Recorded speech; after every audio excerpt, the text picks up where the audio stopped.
Welcome to the podcast. We do recover with Jared Miller, your host. And I'm Dr. Terry Sellers, your co-host. This is a podcast about recovery from addiction. We want to talk about what successful recovery can look like. Brought to you by Steps Recovery Center, Rise Up Subs, and the St. George Hilton Garden Inn.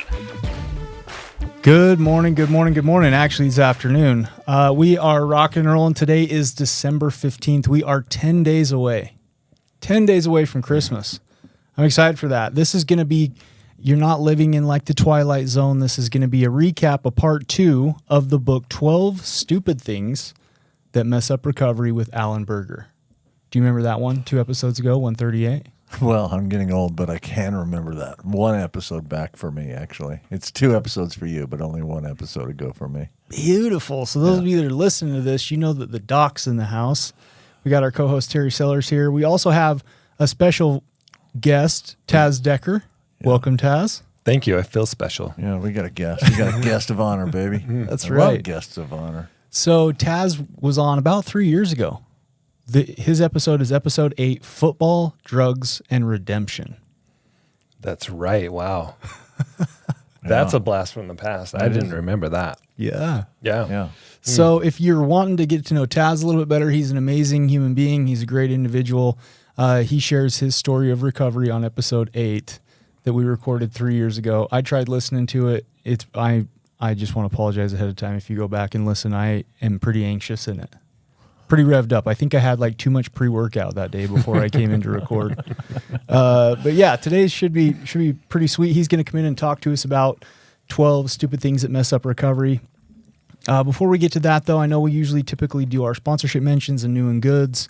Let's jump to our sponsorship mentions. Episode 140 is brought to us by Steps Recovery Centers. Steps Recovery Centers is here to help you or a loved one get help as soon as you're ready to reach out.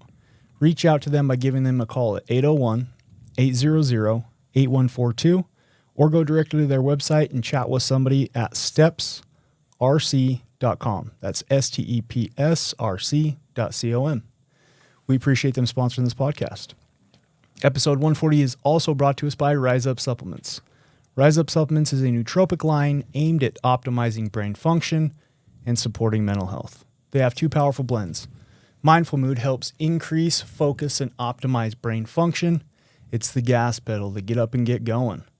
And then they have Mind Shift, which helps decrease anxiety and enhance mood. That's going to be your break. It's going to slow things down, work on that sympathetic nervous system. So, place your order at riseupsups.com, punch in podcast 20 in all caps to save yourself 20% off under the promotion code at checkout. We also appreciate them sponsoring this podcast. You did some of that for episode 8. Yes, he did. I did. He did. Sadly, this is a podcast about recovery from addiction, but it sounds like I'm on cocaine on that thing, man. Holy cow. I'm pretty sure you can hear my heart beating through the microphone. It was, anyways, you'll have to... Lighten up on yourself. I know. It's okay. Fine. It's going to be fine. Yeah, it was good. I got you covered this episode.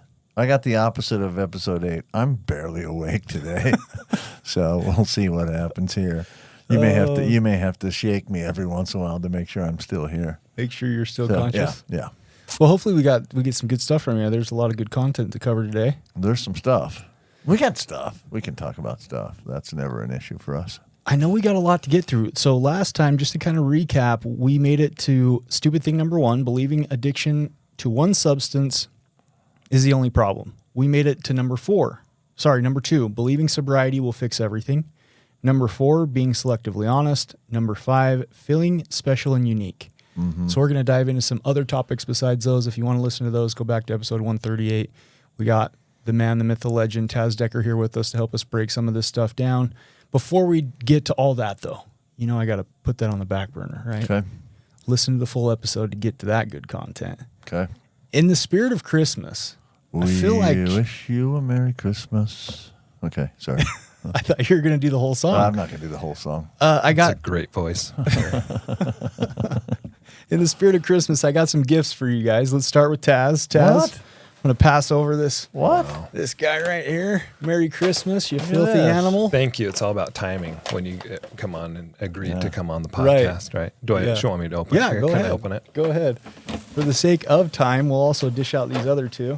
Oh, these are my Oh favorite. my gosh, those are my favorite too. Apparently, I just Lindors. became your new best friend. The Lindors, baby. gotta There's a love the little bag of Lindor. dopamine right there for you. That'll wake somebody up. We could watch a movie and eat these together, Terry, if you want, That sounds romantic. on a love seat. Yeah, that sounds beautiful. It's got the assorted, so all the different flavors. Sean, you got to go next, Devin, man. you You got a flip the gift camera behind you. around. What? Yeah. That's right. Is there any money in it? Yes. Anyways, there's a shirt. Hold on a second. Let me get on here and All right. We got. see. I don't have my camera, so I just have to wave it up in the air now. There you go. I want to watch you unwrap it, though. It's a puppy. In a box. It's about as fuzzy as a puppy, I'll tell you Box that. of puppies. Okay, we got. He got an ugly reveal. Christmas sweater. What did you get me? He got an ugly Christmas sweater. The Grinch. He is the Grinch. Right, Doc? I mean, help me out here. Sean's the Sean Grinch, Denovan for sure. is the Merry Grinch. Grinchmas. She's a beaut. I'm not Grinchy. Wow. Thank you, what man. do- Thank you very much. Yeah, you're welcome. You're welcome. Oh my gosh. Wait till you see tomorrow's outfit. You like Titleist? It's gonna match perfectly. Titleist? Yeah, I love Titleist. Cool. Who doesn't like Titleist? Couldn't remember if I was wearing a hat already or not. I'm wearing headphones. Hey, let's go. That's your color, man. Let's go. Perfect fit. Really brings out your eyes. Let's go. This honestly does match tomorrow's outfit perfectly. Does it really? Thank you very much. Cool. Yeah, you're welcome. I got a golf hat for anybody that's not watching, just listening. You're You welcome. got me a beautiful Titleist golf hat, Very light, thoughtful. in a light blue. Thank you, Jared. You're Yeah. welcome. Yeah, How that does was this nice tie of into you. recovery? I tell you what, whenever I think of a spiritual connection, I always think of the holidays. Like for me, and I know that you can get into buying stuff, and some people don't really love that. But for Yeah. me, just the excitement of being able to think of others and what would they like. And That's nice of It's you. fun. Yeah. I think that this is a great direction for the podcast to go to anyway, because as you mentioned, we're 10 days away from Christmas, right? We're going to talk about 12 things that mess up recovery, but we can also tie in some holiday stuff because holidays can be difficult for people. Absolutely. Holidays are when family consolidates, sometimes many of us under one roof. It can be stressful. Some of the things that trigger us come from, most of the things that trigger us come from our families of origin. And families of origin tend to get together at this time of year and have this giant feast or this big old celebration.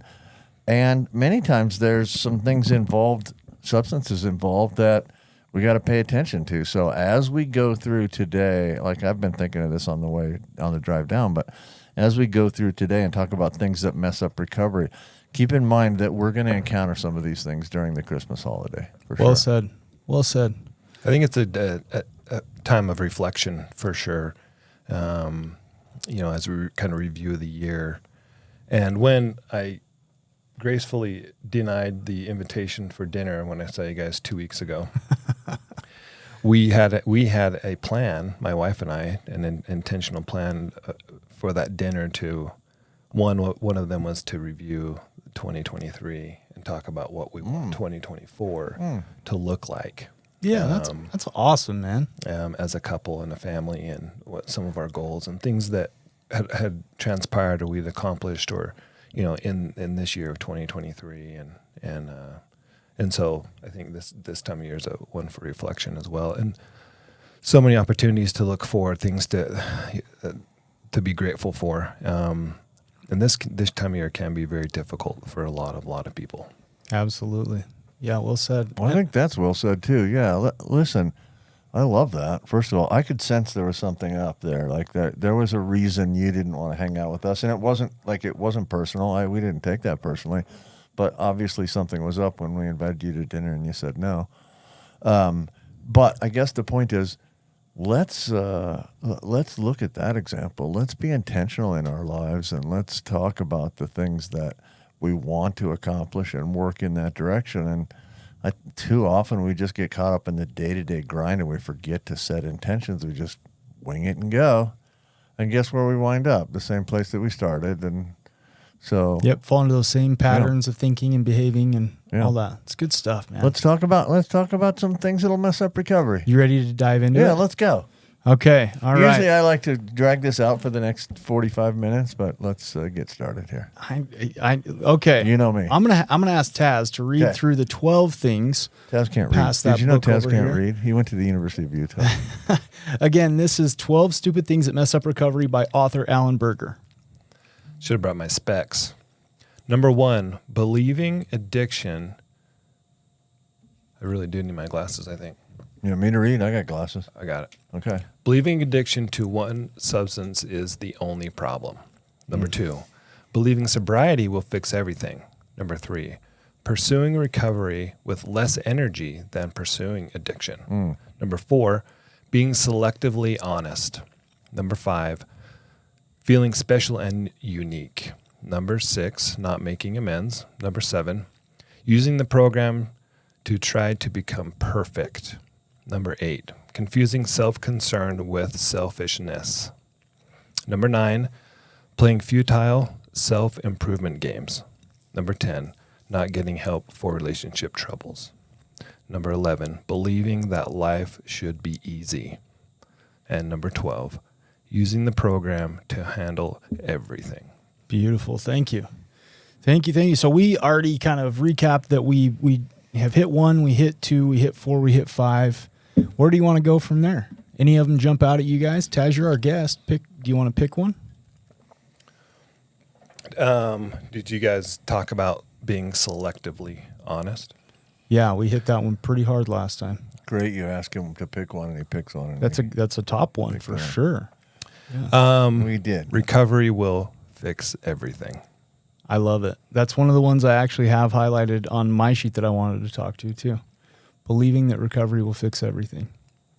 Doc, do you want to? Well, I got one too. We'll go back to that. We in a did sec, touch but- on believing sobriety will fix everything, but let's recap on that one. Let's That's a do good that. one. I also want to talk about believing that life will be easy. Yeah, that's a great one as well. Yeah. So, but let's So, talk about. Taz, hit us with why does that one jump out to you? Because it's false. It's first to keep it simple. Yeah. That sobriety will fix everything. And I think that is the pipe dream.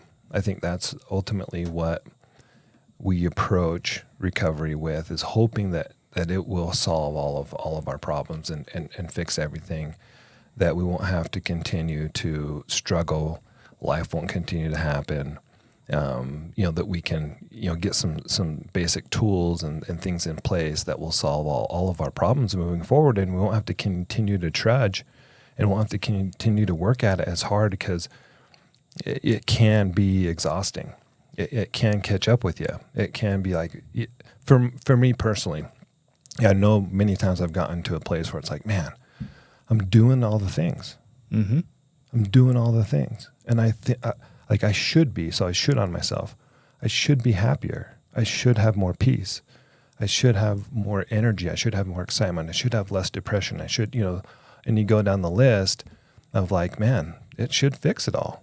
Like I thought I'd just be calmer waters, Yes, very and not common have to misconception. continue to work as hard as, and maybe that's a incorrect, thought process of. And I'm working. I'm such a BA guy. I'm working so hard, and maybe I'm just doing the deal, the way it's supposed to. It's lined out. Yeah, absolutely. I think that's probably, in my mind, what takes a lot of people out, especially in early recovery, is they're expecting all of a sudden, you know how it is. People get out of residential treatment. That's where you go and you stay for 30 to 90 days at a facility, right? And they expect their family members to like forgive them, love them, and embrace them with open arms after 29, 30 days. Right. Right. And the family hasn't watched any of the 30-day growth. They've been gone for 30 days. Then they show back up and I'm cured. Yeah. Hey, okay. You're not cured. You know what you get when you sober up a horse thief. Still a thief. Yeah. You get a sober horse thief. And the thing is, you've got to continue in your life to clean up wreckage, because we caused wreckage for years, and we go away for 30 days and think it's all gone. It's just not even close. Alan talks about early sobriety being the first 2 years. That's a great point. That's what he identifies as early recovery, is the first 2 years. Interesting, huh? Because you'll ask somebody 2 years in, they think they're an old timer, Right. right? Yeah. Yeah. There's no question. That's, geez. Yeah, that's a I'm great 21 years in, and sometimes it's like my first week. You know? Yeah. Someone who's 2 years, they're like, yeah, I'm an old timer. Yeah. Someone who's 3, 4, 5, 10, 21, they're like, I feel like a newcomer again. Yeah. Sometimes it's my first week again. I got to just go right back to basics again. And I think sometimes feeling like a newcomer is sometimes a tender mercy. Yeah. For sure.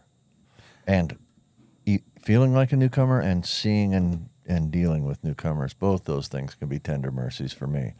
I love seeing a guy who's enthusiastic and just barely sober. Like, I love that guy. Call those the pink cloud people. I love that guy. I love interacting with that guy. And I'm not going to talk him off his pink cloud. I hope no one does. The pink cloud can last a long time. I think that when the pink cloud starts going away, you just need to change it up. You need to find something else. Yep. You need to shift from first gear to second gear, from second gear to third gear to fourth gear. Eat some shrimp. Which brings me to Like maroon cloud? Yeah. Hey. Yeah. Which let's just roll right into the next one. Believing life should be easy, right? Because I think that sometimes when we get on that pink cloud, or you know what I mean, we're in that state, like, if you're comfortable, you're not growing, right? Growth comes in discomfort. And so, yeah, if you have the belief that life should be easy, you're setting yourself up for disappointment. It's unrealistic expectations, which can lead to resentments, which could lead to relapse. Right. Thoughts on that one? Well, I think that we if you look at the reasons that most people, and I'll go with me only, I don't know about anyone else, but the reasons that I used drugs were as a solution to my problems, right? Now, it's a terrible solution, and it's so ridiculous that you can even convince yourself that that's going to be a solution to a problem. But the point is, if you put that solution to a problem away, it didn't take the problem away. All it did is take away the way that you deal with that problem, right? And so you're dealt with bills, you're dealt with family strife, you are having to deal with work troubles, whatever. Well, work stinks, so I go home and I drink a 30-pack of beer, and now work doesn't stink for a minute, right? And then I wake up tomorrow morning and work stinks again. Yeah, you're finding temporary relief for a long-term problem, basically. Right. Yeah. But the problem remains, right? We've postponed it now. Work's still going to stink the next day. We've postponed it now for a day, but the problem still remains. So when you take away that particular solution, which isn't a solution, you still have the problem. And so people think, all I have to do is stop drinking and I won't have any problems. No. You drank because of problems. Not the drinking caused more problems, but the drinking wasn't the problem. The drinking was your solution to the problem. The problem remains. And if you don't drink, maybe, or use drugs, maybe you can actually do something that might make work a little bit better tomorrow. Maybe instead of just passing out on your couch tonight, you could do a little homework on a subject that's coming up at work tomorrow, and work might just be a tiny bit better for you tomorrow. I got a quote that went out, and so I work with Taz. Taz is the general manager for Steps Recovery Centers down here in southern Utah. Grand Poobah. I get the opportunity to work with him on an everyday basis, and this actually went out over an email that I love, and it touches just on what you're talking about, Doc. Drugs are not the problem. They're an attempt to solve the human condition of suffering. So we've gotten my thoughts on this topic. Sellers, go ahead, Taz. Your thoughts. Believing that life should be easy. Let me read this real fast because I forgot that we do this. So here's the little blurb. Thank you. Life is difficult. The sooner we are initiated into this reality, the sooner we learn how to deal with life on its terms rather than waste our time looking for an easier way. Acceptance, that's what came to mind. Life on its terms, and life has its own terms for sure. And change is the one constant. And I think that's what, life has a PhD in teaching. Absolutely. It's fantastic at it. And so on the one thing, life isn't always going to be easy. On the second, maybe that's a good thing, because it'll give us the opportunities that we can grow and learn from those challenges that continue to come season after season. And I think depending upon life circumstances, that could come in so many different ways. It could be relationship wise, right? My wife and I have been married for 21 years. Congratulations. Through the grace of God, for sure. That's awesome. Congratulations. That's amazing. And there's been so many different seasons and so many different opportunities that have come up that have allowed us to work through things, and it has not been easy. And I think both of us have that perception of like, okay, if we just remove the substances, our marriage will be a cakewalk. Yeah, it's so easy, right? It's so easy. No, not the case. Not the case. And it's gotten much better. We've learned a lot of tools, and it's fantastic. And then we have kids, right? We have teenage daughters, and they provide us. They're so beautiful. They provide us so many great opportunities to learn and to grow. Bless their little hearts. And then it could be work, right? Which we've talked about. It could be relationships. And in all those different dynamics, there's the spousal relationship, there's a parent-child relationship, there's coworker relationships. Relationships is also something that we have throughout every variable of life. And those relationships will continue to change and continue to provide opportunities for growth as well. Well said. One of the things, and then we'll move on from this one, another thing that really jumped out at me, and listening to both of you guys explain, your thoughts on it really honed it in for me and hit home, was when we believe life should be easy and we're caught up in this sense that like life's so hard and things are so difficult, and they can be, don't get me wrong, I want to be empathetic to that. But at the same time, if you're in that victim mentality, if you're in that victim mindset, like pour me another drink, you're definitely going to go back to using substances because you're feeling sorry for yourself. Yeah. Like that's one of the quickest ways, or for me, one of the earliest warning signs that I'm in a bad way is when I start feeling sorry for myself, right? I feel like that's a kind of what all of this has really made me think about as we're talking about that one. Yeah, it reminds me of one of the things Taz said, reminds me of a quote from a leader of a predominant church here in Utah who once said that marriage requires a high, and this is a paraphrase, not a quote, marriage requires a high degree of mutual toleration.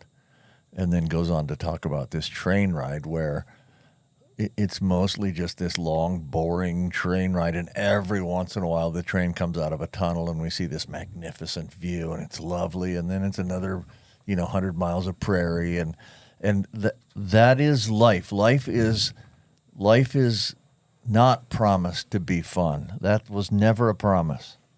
We were never promised this was going to be easy. We were never promised this was going to be fun. It's going to be difficult, and some days it's just going to be drudgery. What do we do about that, right? Because when we're on the 100-mile prairie, all we can think about to do as when we were back in addiction would be to just numb out, and we don't have to worry about how long that 100-mile prairie is, right? Suicide installment plan, yeah. Yeah, so what do we do now to find small, stunning vistas in our lives? Like for me, and this is almost sad, but for me, golf provides one of those, right? Tomorrow morning, I get to go play golf with some dudes that I really like, and I'm going to have a great time. I might hit the ball who knows where, but I can tell you this, I'm going to have a great time. Right. Right? And we need to provide ourselves some of those opportunities because life's pretty boring sometimes. I love that, man. I think so much of life is perspective. And thought work has been such an amazing tool that was not introduced early on. I didn't grasp it early on, or I didn't accept it early on. But what we've been talking about reminds me of, is life happening to me or is life happening for me? Yeah, great point. Especially in the hard times. Especially in the hard times when you feel like you're getting your butt kicked, Is this happening to me or is this happening for me? Am I going to learn something super valuable from this that's going to propel me onto that next vista? Yep. and prepare me for the next thing that's coming down the pipe. You know what I mean? So I've always loved that. The other thought on that is, I don't know about you, but whenever I'm going through a certain problem in my life and I run away from it or I avoid it, it always comes back eventually down the road. I think that that's the universe, the cosmos, whatever you will have it, that's putting it back in my life to grow and figure out. All right, guess what that means? That means the first segment is done, so... Part 1 is out of the way. Yep. Join us for part 2. We're going to jump into the relationship piece since Taz Decker's already gone down that highway. Yeah. Right after this commercial. You are listening to We Do Recover with Jared Miller and co-hosted by Dr. Terry Sellers. We'll be right back after this short break with more of We Do Recover with Jared Miller. Brought to you by Steps Recovery Center, Rise Up Subs in the St. George Hilton Garden Inn. If you or your loved one is trapped in the cycle of addiction, there is a way out. At Steps Recovery Center in Utah, we believe in second chances and new beginnings. Our evidence-based treatments, compassionate staff, and supportive community guide you on the path to recovery. It is time to reclaim your life. Take the first step towards freedom, resilience, and a brighter tomorrow. Reach out to Steps Recovery Centers today. Recovery starts with you, and at Steps, there is always hope. Call us or visit our website to learn more.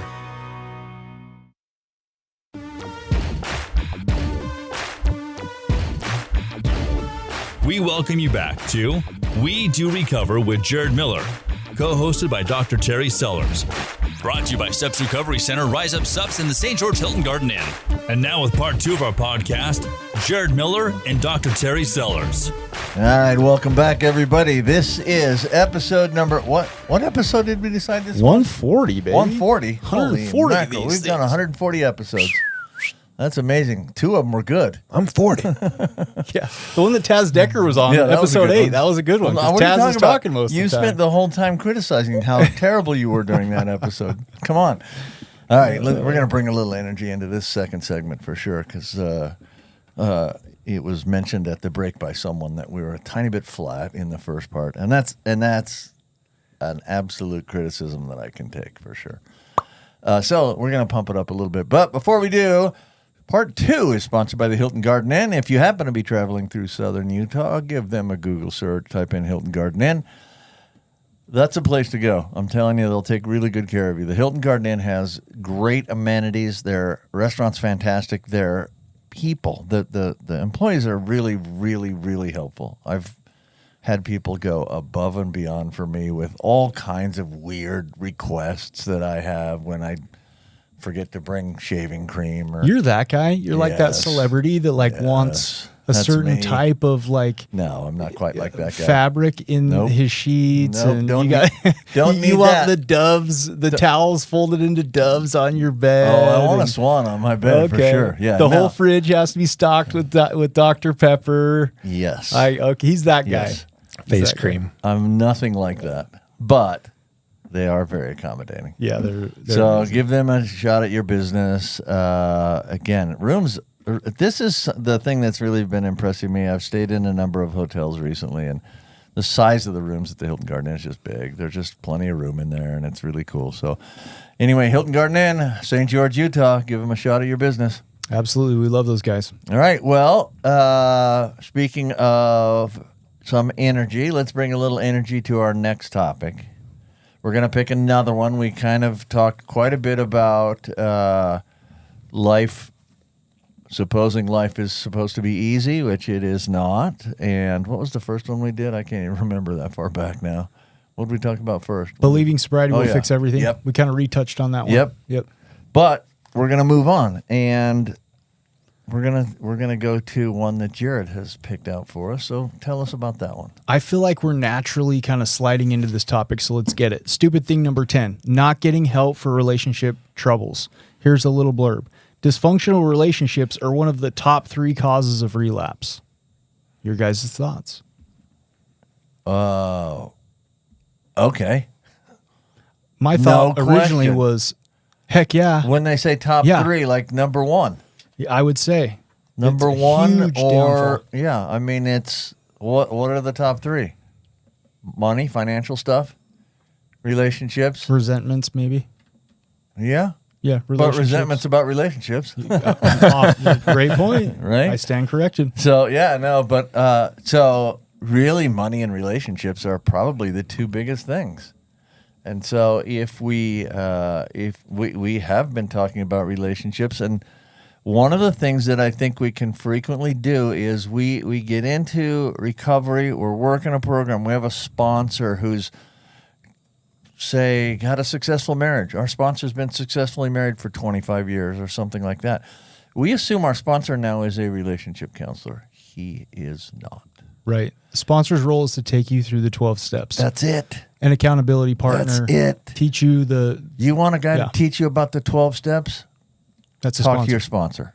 You want somebody to teach you how to stay married? Talk to somebody who does that for a living. Right? Or grab your wife and go to some type of couples counseling, right? Right. Because 90%... Okay. Yeah. So, so let's talk about that. What we're struggling in our relationships, let's say. What should we be doing in times when we're struggling in our relationships? Here's my What do you thought. do when you're struggling, first of all? What's a sign to you that you're struggling in your relationship? When we're not communicating. Okay. Isolation was what came to my mind. And so it's your same basic thing, right? Yep. When we shut it down, that's a sign we're struggling, and it's also absolutely no way to get out of the struggle, right? That's just you're gonna stay stuck right there. Yeah, absolutely. Anything come to mind for you? A sign when you're struggling? I start getting nitpicky and critical, and taking inventory. Yep. Taking someone checklists. else's inventory. Someone right? else's inventory. Not yours. Secretly keeping a list of things that they're doing that is annoying. Yep. Or not what I want them to. But we're nice guys, so we won't tell them. No. Yeah, we don't want to bring it out. We don't want to talk about it. Right. We'll just keep the list in our own mind so we can build resentments over the list. Yeah, and it's gamey. One of the chapters is kind of talk about games. Playing futile recovery games. Playing futile recovery games. And that's one that came to mind for me, is something I've definitely done and can easily fall in. But now I'm aware of it, right? So if I catch it, I can maybe spiral out instead of spiral in. That's that was a good one though, because I probably wouldn't have been able to come up with that, but I do that too. I keep score. I keep the score, and scorekeeping. As long as I'm winning, like everything's fine. No, that's not how it's supposed to be. That score over there is none of my business. My score is my business, right? What am I doing to contribute to the relationship? Not what is she doing to take away from the relationship. That's none of my business. It's like the foundational principle of recovery. It's never the other person. It's always you. And we touched on that in the last 138 when we talked about this stuff. Is you're only accountable for what you can control, right? Your attitude, your effort, your outlook. Yeah, well said. The other thing that I made me think of too that causes dysfunctional relationships is the scorekeeping, like Taz mentioned, but also tit for tat. Like, oh, she did this, so I'm going to do that, right? Yep. I caught her talking to somebody on, text message, and so I'm going to message a bunch of people on Facebook, right? Like trying to get even. Sure. The tit for tat rule is also one that causes really dysfunctional relationships, because instead of sitting down, we become defensive. It's a lot easier. So here's the kind of the clinical part of me that comes out. It's a lot easier for us to go to anger. It's a lot easier for us to go to irritability than it is for us to sit down and say, that really hurt my feelings. I feel insecure because I found out you were messaging somebody else. Talk to me about that. Why would you, right? Being vulnerable is scary for people. And so it's a lot easier just to go to anger, which then they do the tit for tat. Oh, if you're going to do that, then I'm going to do this.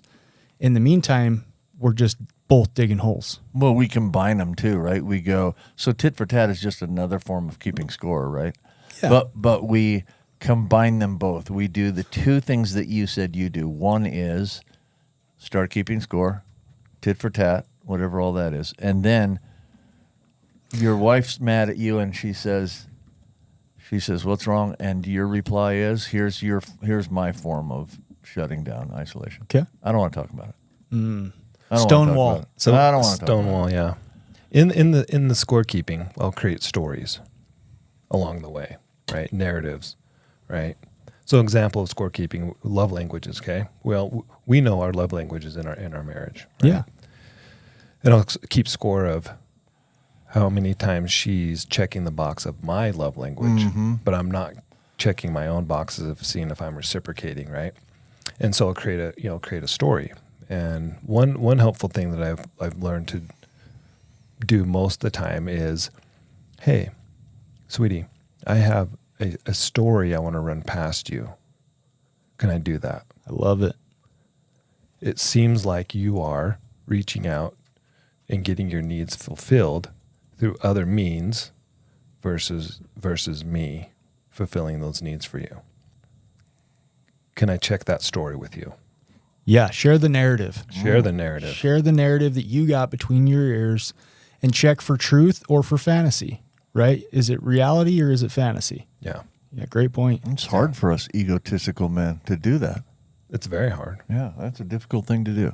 I also I agree that it's I agree that tit for tat is another form of scorekeeping, but I feel like there are some people, and now we're getting further down this rabbit hole, and maybe we don't want to go here, but there are some people that won't proactively go do something to get even because they like sitting and feeling. Oh, yeah. Right? So they're just going to keep track of all She owes me. the blows. She owes me. And then it builds up and builds up and builds up, and then they either, go out and have an affair or don't come home for 3 days and go on a meth binge or right. That's how it slowly builds up, is because they're just mentally keeping track. I deserve this because of how she treated me. Yeah. Yep. Yep. Yeah, Absolutely. I'll show you, I'll hurt me. Yeah, exactly. Yeah. Perfect. Yeah. That makes so much sense. Not really, right? In our When minds, you say in it addict's out, mind, yeah, right. when you say it out loud, I mean, how silly is that? It is totally. But isn't that the key? That maybe that's the whole key, saying it out loud, right? Yeah. Don't keep all this crap in our brains. Run it by somebody else. Great point. Run some stuff by your sponsor. Maybe not all the relationship stuff, but run some stuff by your sponsor. Run some stuff by your spouse. Run some stuff by other people with a different brain than ours, because we have created a story already. It may flat be wrong, but we've created the story. Check the story. Run it by a trained professional. Yeah, that would I be like that. Yeah, no question. That would be my advice. I vividly remember being in treatment and my therapist saying the number one reported reason for relapse is relationship conflict. And I was so fearful because I had so much conflict at that time in my life, and I was so hopeless. I remember feeling so hopeless because of that statistic. Yeah. And then the second time I was in treatment, I'm like, I'm going to do anything. One of the suggestions was go to couples therapy. Yeah. One of the chapters is kind of picking and choosing what you want to do in your recovery, right? I'll do step 1, but I won't do step 12 or vice versa, right? Yep. It's almost like selective honesty. Selective Selectively honesty. choosing which steps Yeah. are going to work for you. And so I took that suggestion, and it has made all the difference in working through conflict, not having it or avoiding it, but working through it. And now over 10 years, I've had, I think, 4 or 5 different couples therapists that we were with for at least 6 months. Yeah. At a That's time. cool. Yeah. Men don't like going to couples therapy.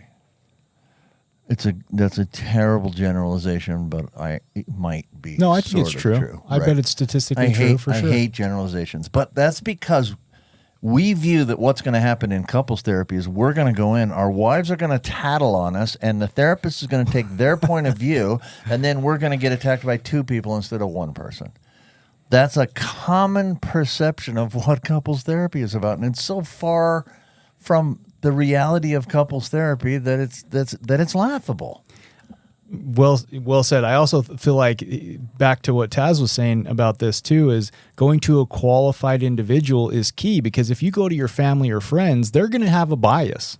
Sure. If I go to one of my best friends and I'm venting about my wife Mandy, listen, if he's a good friend, he'll do this. He'll ask me what's your part in it, right? He'll pull a little 5th step sponsorship stuff, but most of the time, right? Because most of the time he's going to have your back. Exactly. And so he could Particularly if he's actually, more your friend than Mandy's, he's going to have your back. which results in them feeding into your storyline, your narrative in your head, right? Which is what we want them to do sometimes, right? Which is why they're not the perfect person to go to. Right. We want friends that will have our backs even when we're just way out in left field. Well, we're smart. We'll choose that person that we know will co-sign on our BS. For sure. Yeah, good point. Good point. Yeah, that's not the guy to run it by. That's not the person to run it by. Those people do not give good relationship advice. Oh, that guy's in an unhealthy relationship. I think I'll talk to him. Yeah, let's there go you go. trauma Yeah. bond. There's another piece to this that I also want to point out too. If you're not in a relationship, listen, this is one of the things that I know drives people crazy. But when you're in early recovery that first year, or as Alan Berger defines as the first 2 years being early recovery, not getting in new relationships is a big thing. And people are always like, that's unrealistic. That's blah, blah, blah. They have a hard time with it, which just tells me that they're unwilling to do it. Because I feel like a lot of rebuilding your life has to do with the relationship you have with you. And if I have this terrible image of myself, or if I have this low self-esteem, if I can get the girl across the way in my day treatment group, to think I'm a good guy and have a crush on me and want to have a relationship with me, maybe I'm not that bad of a guy, yeah, I'm right? doing fine. And yet how interesting is it that other person's in the exact same spot that I'm in, right? They're struggling with their own feelings. They're struggling with their own cravings. They're struggling with their own interpersonal relationships. They're struggling with all the same stuff I'm struggling with. Two wet noodles can't hold each other up, right? Like two people that are non-independent, let's just say adulting, right? Typically it becomes a mess. Yeah. Thoughts on So that? what if, sorry if I don't have a thought on that, unless it's spaghetti and they both stick to the wall, they're kind of holding each other. I was coming up with the lasagna metaphor myself. So Okay, maybe it was the wrong metaphor. No, it's a but, good, right? a good metaphor. We're yeah, just, we're just dumb over here. we're just A couple goofballs talking about recovery. No, we're like, oh, maybe they can hold each other up. Anyway, What happens if it dries so up? what if someone's in a position where they can't afford a professional and go to a licensed therapist, right? it's a good question. What advice would we give them? That's a really good question. It's a great question. There's a really good book out there called Love and Respect, and I wish I could remember the author off the top of my head. I can't. It talks about how what women want to know is to be reassured that their partner loves them unconditionally, and what they really need to know, deeper than I love you, is I respect you. And it's written by a counselor. And it's a really good book. It has sections that you both can read together. The pastor of the church me and Mandy go to actually asked us both to read it before we got married. And it's a relationship one. And so we would read a chapter a week. And then on Sundays, we'd set aside time and we'd sit down and we'd talk about it. What did you get out of that? What did you get out of that? How can we work towards that? And then there are some chapters that are just for men and some chapters that are just for women. And so there's tons of literature out there. And a partial answer that you gave that maybe you didn't even realize you gave, but ecclesiastical leaders, they're free. Absolutely. Religious leaders. They're for free. sure. Go see your pastor. Go see your bishop. Go see your preacher. Whatever. And great question, because I'm sure There's lots of resources that are definitely free. What we're doing now. Let's do the opposite. Yeah, absolutely. Let's run the opposite of that question, though. The opposite of that question is, who shouldn't you talk to? So podcasts, just real quick, we'll get to that. Podcasts, there's so many different Oh, that's a great point. options out there where you can listen to relationship Great professional podcasts. advice for free. Great professional advice for free. Yeah. Hours and hours and hours. Good hundreds point. of This hours. is why we had you on, Taz. Good Yeah. point. No. No, that's a good point. Good. And it's free, right? Really so, is. okay. Don't pick the guy that's been divorced 6 times. Sorry. It's Yep. not your guy. He can teach you about divorce, right? If that's what you want to learn about, but pick somebody that's been in a long-term relationship if you have no other options. At least pick somebody that's been able to put together some long-term relationship. Great way to put it. I love it. I don't care who your best friend. If he's been divorced 6 times, he's not your best relationship friend. Well Not your said. best relationship I advice totally guy. subscribe to that. Let's move. So we got about 7 minutes left here, and I just wouldn't feel right, guys. I wouldn't feel right if we didn't hit this last one. I'm going to throw it out there. I want your guys' thoughts on it. Not making amends. That is number 6. Oh man, I didn't even have the blurb ready. Oh. Anything? Here it is. You're Here it good. is. Be patient with me. To develop a strong spiritual foundation for recovery, it is essential that we accept full responsibility for our harmful and hurtful behaviors, and we attempt to repair the damage that we have caused in our relationships with family, friends, and loved ones. Stupid thing number 6, not making amends. Anything that comes to the top of your mind? I have found that making amends is some of the most powerful spiritual experiences that I've had. And I don't know exactly why that is. I don't know what that's about, but the spirit of recovery has been in those situations more than maybe other situations. It's just been tangible, very, very, very powerful. And so not making amends, I think, robs you of that opportunity to experience what forgiveness can possibly feel like. And I think the hope that comes from those experiences can propel you so far forward into your recovery and give you so much evidence as to why this is going to work, why this is going to be good, why this is going to continue to put your disease into remission, why this is going to continue to provide the fruits that were promised early on of what you will get out of this experience of recovery. And I think it sends a message to your disease that, like, hey, you need to get in the rearview mirror because I'm moving forward with this process of making amends, because it's tough, it's scary, it's fearful. You got to face people that you've hurt really badly. You got to be humble, which is difficult. I think there's just so many different layers to making amends that just makes it some of the most beautiful experiences that you might ever have, and you'll miss out on it if you don't do it. Yeah, I totally agree with that. You got anything, Doc? Not making amends? Well, I got something. Okay, let's get it. I don't know if I want to talk about it, but I got something. This is hitting home for you. So this is my my final amends I made. I didn't want to make it.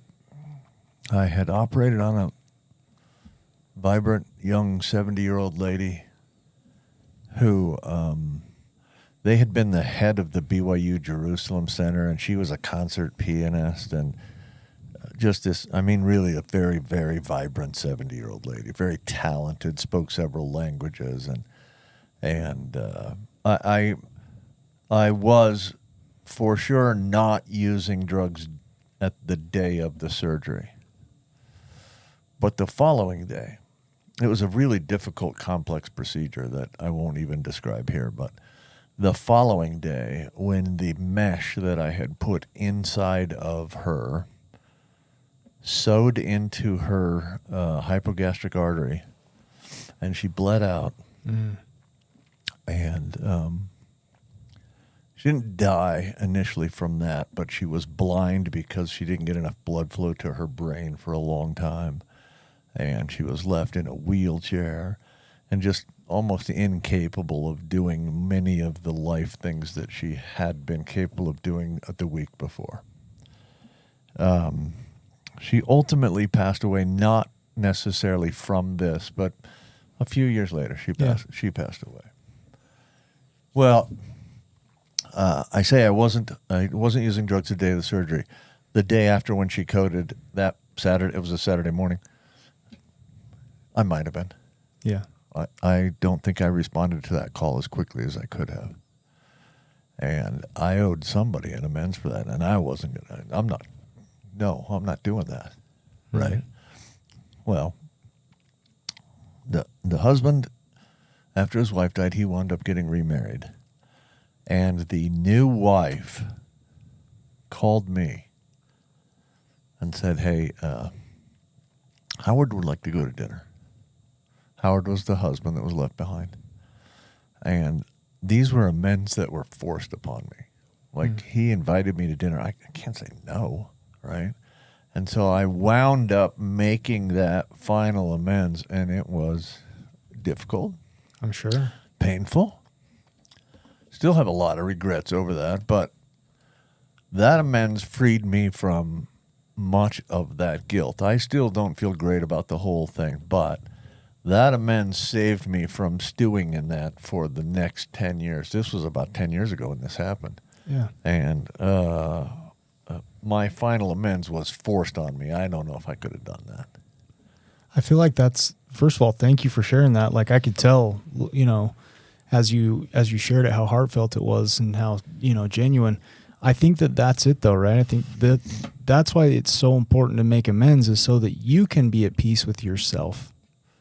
Working as a counselor, oftentimes it's the stuff that really hurts isn't always the stuff other people's done to us. It's the stuff we've done to other people. And so by making those amends and getting forgiveness, forgiving yourself, man, what could bring more spiritual relief than that? Here's the key point to that story that I forgot to mention. We're almost out of time, but I got the call and the lady said, Howard would like to invite you to dinner. He wants to offer you forgiveness. Mm-hmm. And I'm like, whoa, wow. I haven't even asked for it yet. Right. And he wants to offer me forgiveness, which was a demonstration in what the 12 steps is all about. Yeah. Right there. Yeah. Thanks, Doc. I appreciate you, buddy. Yeah, Yep. Thanks for sharing that. Taz, thanks for coming on here. We only got 20 seconds left. Appreciate you being willing to come on and talk about this book. No, I appreciate it. And I think Jared invited me on because he's like, who has done all this 12 stupid things? This guy. So I can speak to it. Don't do them. All right. Thanks, everybody. We'll be back next week. Maybe. We Do Recover with Jared Miller. Thank you for joining us today on We Do Recover with Jared Miller. Help us spread our message of hope. Like, comment, and share. If you have any topics or ideas for future shows, please share that on our Facebook page. That Facebook page is We Do Recover with Jared Miller. If you or a loved one needs help, please reach out to us. Again, thank you for listening. Brought to you by Steps Recovery Center, Rise Up Subs, and the St. George Hilton Garden Inn. The views and opinions expressed on this podcast do not reflect those of its sponsors. This has been a production from a podcast studio.